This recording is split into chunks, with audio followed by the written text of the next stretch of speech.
BJP अल्पसंख्यक मोर्चा के राष्ट्रीय अध्यक्ष जमाल सिद्दीकी हमारे साथ हैं। जमाल साहब, असदुद्दीन ओवैसी से एबीपी न्यूज़ ने बात करी और एक बार फिर असदुद्दीन ओवैसी ने कहा है कि क्या उनका बयान है कि बाबरी मस्जिद का जो विवाद है, बाबरी मस्जिद का जो डिमोलिशन का जो विवाद है, वो अभी तक खत्म नहीं हुआ है, ये जिंदगी भर जो है वो चलता रहेगा। और क्या सरकार चाहती है कि 6 दिसंबर जो है वो वापस से दोहराया जाए?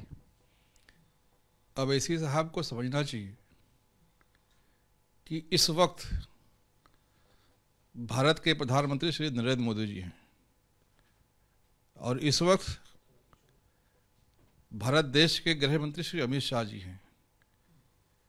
जरा सा औकात में रह के बात करें। और देश का मुसलमान जिस तरह से जिन्ना के बहकावे में आकर देश को तोड़कर पाकिस्तान ऐसा मुल्क बनाया जो इस्लामी मुल्क है, आज देखो क्या हालत उसका है। अब वो दूध का जला छाछ भी फूक फूक के पी रहा है।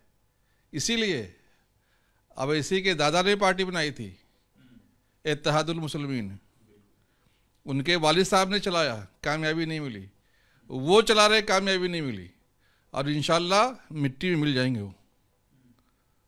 जो दूध का जला छाछ भी फूक फूक करके पीता है। इसी कॉन्टेक्स्ट में असदुद्दीन ओवैसी ने यह बात कही है कि काशी और मथुरा का विवाद जो है वो अब क्यों हो रहा है, सरकार जो है वो इन विवादित मुद्दों को फिर से ना खोले। देखिए, सरकार का इसमें कोई लेना देना नहीं है। सरकार के तरफ से ना पक्ष रखा गया है, ना सरकार ने इसमें कोई से दिया है, और सरकार वक्त पे आने पर इसका फैसला लेगी। लेकिन इससे आगे जाके मैं कहता हूँ कि सारे ऐसे विवादों को जो देश को कमज़ोर कर रहे, जो हिंदू मुस्लिम भाइयों में लड़ाई करा रहे, जो दो भाइयों को आपस में मिलने से रोक रहे, ऐसे मुद्दों को कोर्ट के बजाय बैठकर हल करना चाहिए।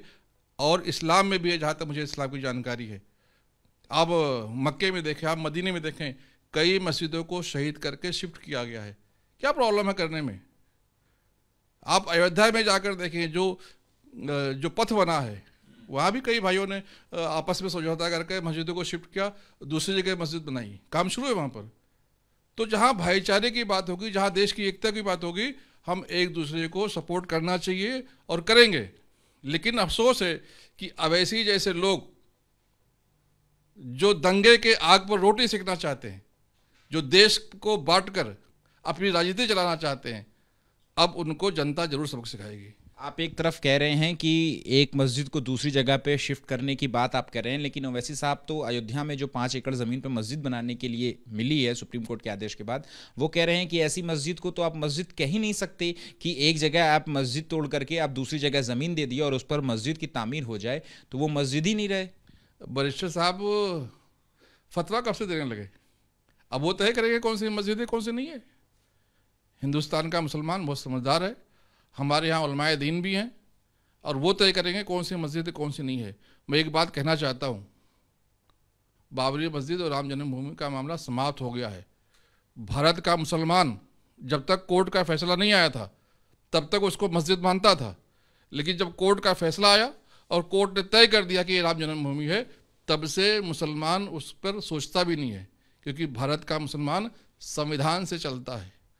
भारत के मुसलमान का अकीदा संविधान पर है, और संविधान का पालन करते हुए जो हिंदू भाई वहाँ पर अब मस्जिद बना रहे हैं, उनको बधाई भी दे रहा है, उनका सहयोग भी कर रहा है, उनको दुआएं भी दे रहा है। मुल्क में अमन चैन शांति होनी चाहिए, और इस मंदिर बनने से आस्था तो मजबूत होगी, इकनॉमी भी बढ़ेगी। दुनिया भर से हिंदू भाई दर्शन के लिए आएंगे। पूरे उत्तर प्रदेश में करोड़ों लोग आएंगे, और वो करोड़ों लोग जो खर्च करेंगे उसका फ़ायदा मुसलमान को भी मिलेगा। वहाँ पर टूरिस्ट आएंगे, वहाँ पर भक्त आएंगे, वहाँ पर रहेंगे, वहाँ पर खाना खाएंगे, वहाँ पर टैक्सी लेंगे। वहाँ जो भी खर्चा करेंगे उसमें जो इकनॉमी बढ़ेगी, उसमें मुसलमान की भी बढ़ेगी, उसमें हिंदू मुस्लिम सभी का फ़ायदा है। अब इसी साहब को कोई समझाए कि ज़रा सा अब मुगालते से बाहर आए, अब मुल्क आगे बढ़ चुका है। अच्छा, काशी मथुरा विवाद पर बात करते हुए असदुद्दीन ओवैसी ने यह भी कहा कि प्लेसेस ऑफ वर्शिप एक्ट का जिक्र करते हुए कहा कि ये तो संसद से पास किया गया कानून था, तो फिर ऐसे में मोदी सरकार जो है वो इस पर स्टैंड क्यों नहीं लेती, क्यों नहीं कहती कि हाँ ये कानून जो है वो सही है? बिल्कुल, जब सरकार की आवश्यकता पड़ेगी सरकार जरूर स्टैंड लेगी। और मैं तो देशवासियों से, हमारे मुस्लिम भाई से ये कहना चाहूँगा कि वकीलों के चक्कर मत पड़ें। यह अवस्थितुन वकील भी है, वकील का काम होता है झगड़ा लगाकर रोटी सेकना। हम सब इनसे बच कर रहना चाहिए और जो भी हमारे विवाद हैं हमें बैठकर आपस में शांतिपूर्वक हल करना चाहिए। हमारे इस्लाम धर्म में भी बहुत सारे रास्ते बताए गए हैं जहाँ से विवादों को हल कर सकते हैं, उसके साथ बैठकर हल करके हमारी कौमी एकजुटता को, हिंदू मुस्लिम एकता को, गंगा जमनी तहजीब को मजबूत करने की आवश्यकता है। अब भारत को विश्व विजयी भारत बनाने की आवश्यकता है। माननीय प्रधानमंत्री श्री नरेंद्र मोदी जी के नेतृत्व में भारत को विकसित भारत बनाने के लिए हमें काम करने की आवश्यकता है। हमें छोटे मोटे विवादों से बाहर निकलने की आवश्यकता है। अयोध्या में 22 जनवरी को प्राण प्रतिष्ठा कार्यक्रम के इनविटेशन मिलने के सवाल पर असदुद्दीन ओवैसी ने एबीपी न्यूज़ से कहा कि उनका स्टैंड बिल्कुल क्लियर कट है, इसमें कोई कंफ्यूजन नहीं है। अयोध्या जाने के सवाल पर उन्होंने कहा कि वो जो है उनका स्टैंड क्लियर है, वो कंफ्यूजन में नहीं है कि जाना है कि नहीं जाना, उनका मत सीधे कि नहीं जाना। उसको बुला कौन रहा है? उसको तो अयोध्या के परमाइसिस में लोग घुसने नहीं देंगे। वो जो है क्यों ऐसा कह रहे हैं, उसको बुला ही नहीं गया, बुलाएंगे तो जाएगा नहीं, उसको कोई बुलाएगा ही नहीं। वहाँ पर मानवों को बुलाया जा रहा है, देवों को बुलाया जा रहा है, दानवों को नहीं। तो ऐसे लोग जो देश को तोड़ने का काम करते हैं, ऐसे लोग जो हिंदू मुस्लिम को लड़ाने का काम करते हैं, ऐसे जो लोग जो भारत को फिर से बांट कर कुर्सी पर बैठना चाहते हैं, ऐसे लोगों को अच्छे उपक्रम में नहीं बुलाया जाता है। 22 जनवरी की प्राण प्रतिष्ठा की बात करें तो बीजेपी के अल्पसंख्यक मोर्चा की तरफ से, आप लोगों की तरफ से क्या तैयारी है?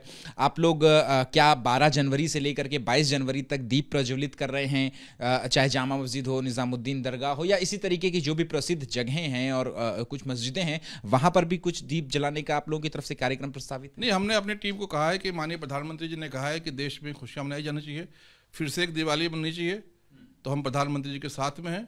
और हमारे लिए बहुत खुशी की बात है कि हमारे बड़े भाई जो हिंदू लोग हैं उनको एक भगवान श्री राम का आगमन हो रहा है, वहाँ प्राण प्रतिष्ठा हो रही है, उनकी खुशी में हम शामिल हैं, हम उनको बधाइयाँ दे रहे हैं और हर आदमी अपने हिसाब से खुशी मनाएगा। क्या आप लोगों की तरफ से कोई विशेष प्रोग्राम जो है वो 22 जनवरी की प्राण प्रतिष्ठा, जो कि 500 साल से ज़्यादा से ये विवाद चल रहा है, राम जन्मभूमि विवाद जो चल रहा है, ये अब फाइनली जो है वो सॉल्व हो रहा है, तो ऐसे में आप लोगों की तरफ से क्या तैयारी? देखिए, भगवान श्री राम देश के हर नागरिक के लिए आदरणीय हैं, सम्मानीय हैं और मर्यादा पुरुषोत्तम हैं। और हमारे यहाँ एक शायर ने भी कहा है कि है राम के वजूद पे हिंदुस्तान को नाज, है राम के वजूद पे हिंदुस्तान का नाम, हिंदुस्तान को नाज, हम अहले वतन समझते हैं इमाम हिंद। तो हमारे लिए वो आदरणीय है और उनका जब आगमन हो रहा है तो खुशी तो बनता है। शुक्रिया बात करने के लिए। अल्लामा इकबाल के शेर से ख़त्म किया जमाल सिद्दीकी ने, जो कि बीजेपी के अल्पसंख्यक मोर्चा के राष्ट्रीय अध्यक्ष हैं, और उनका कहना है कि ओवैसी को जो इनविटेशन आखिर दे कौन रहा है अयोध्या में आने के लिए, लेकिन साथ साथ उन्होंने ये भी कहा जमाल सिद्दीकी साहब ने कि जिस तरीके से भारत का नागरिक जो है वो प्राण प्रतिष्ठा की तैयारी करना चाहता है वो उस तरीके से तैयारी करे। कैमरा पर्सन सुनील कुमार के साथ अहमद बिलाल, एबीपी न्यूज़, दिल्ली।